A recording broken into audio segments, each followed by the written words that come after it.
शुक्ला जी हमारे साथ आज जुड़ रहे हैं बहस के और बातचीत के सिलसिले के लिए, बीजेपी का पक्ष रखने के लिए वो हमारे साथ हैं। बहुत बहुत शुक्रिया प्रेम शुक्ला जी। प्रेम जी, खासतौर से जो चाइना का और इंडिया का जो तमाम सारी बातचीत है, और अगर हम अप्रैल से समअप करें, अब अगस्त का ख़त्म होने के बाद सितंबर का जो पहला हफ्ता चल रहा है, इसमें ये बार बार कहा जाता है कि चीन कहीं ना कहीं इंगेज करना चाहता है। वो 2 कदम आगे जाता है, 1 कदम पीछे चला जाता है, और वो स्थितियां जो हैं कन्फ्यूजन की पैदा करता है। लेकिन इस बार भारतीय सेना ने उनको बहुत मुंहतोड़ जवाब दिया है। प्रेम शुक्ला जी। जी, निश्चित तौर पर भारत के संदर्भ में चीन की 1956 से ही नीति रही है कि लगातार भारत के भूमि पर कब्जा करना, और कब्जा करने के बाद वार्ता करने का प्रस्ताव रखना, और वार्ता करने के बाद वार्ता में जो बिंदु तय हो उन बिंदुओं को अस्वीकार करना। तो ये उसकी स्थिति, आपको तो ध्यान होगा 1962 में 45,000 वर्ग किलोमीटर की भूमि इस तरह से उसने अक्साई चीन की कब्जे में कर ली। 1962 की बात बहुत पुरानी मानी जाएगी, क्योंकि बहुत सारे लोग तर्क दे सकते हैं 1962 तो 6 दशक पुरानी बात हो गई। लेकिन 2008 में कांग्रेस के शासनकाल में 2008 में चुमूर इलाके में टिया पांगनांग और चापजी घाटी, जिसकी लगभग लंबाई 250 किलोमीटर पकड़ी जाती है, वहां पर कब्जा कर लिया गया। इसी तरह से चीन की सेना ने डेमजोक में 2008 में ही जोरावर किले को नष्ट कर दिया, जबकि जोरावर किला ऐतिहासिक तौर पर एलएसीबी और भारत का अंग माना जाता था। सन 2012 में वहां पीएलए ने, यानी पीपल्स लिबरेशन आर्मी, जो चीन की आर्मी है, उसने ऑब्जर्विंग पॉइंट बना लिया, वहां 13 घर बना लिए। धीरे धीरे चीनी कॉलोनी में कन्वर्ट करने का उसका षड्यंत्र है।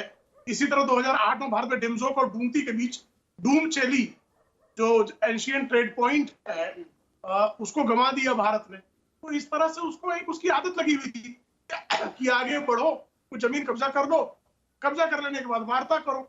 अब 45,000 वर्ग किलोमीटर जो भूमि कब्जा कर चुका हो, उसका मन तो बड़ा हुआ ही था। लेकिन अब ये पंडित जवाहरलाल नेहरू का शासनकाल नहीं है, भारत उस तरह से नहीं कि उसकी सैन्य तैयारी नहीं है। भारत की सैन्य की तैयारियां हैं, राजनयिक स्तर पर, वैश्विक स्तर पर उसको घेरने की हमारी तैयारी है। और उसका परिणाम आप देख रहे हैं कि जब से उसने अप्रैल महीने में दुस्साहस प्रारंभ किया है, अंतरराष्ट्रीय स्तर पर, चाहे क्वाड के हमारे सदस्य देश हो, चाहे अमेरिका हो, चाहे यूरोप हो, हर जगह से चीन की घेराबंदी हुई है और भारत के पक्ष में लोग खड़े हुए हैं। बल्कि चीन पहली बार जो है ढंग से डिस्टर्ब हुआ कि उसको ऑस्ट्रेलिया भी उसके विरुद्ध बात कर रहा है, जापान उसके विरुद्ध बात कर रहा है, ताइवान तो उससे लड़ने की तैयारी में खड़ा हो गया है। तो ऐसी स्थिति में चीन की जो घेराबंदी है, तो हम सामरिक रूप से तो उससे लड़ने की हमारी तैयारी है ही, उसकी राजनयिक घेराबंदी में भी हम कामयाब होने की स्थिति में।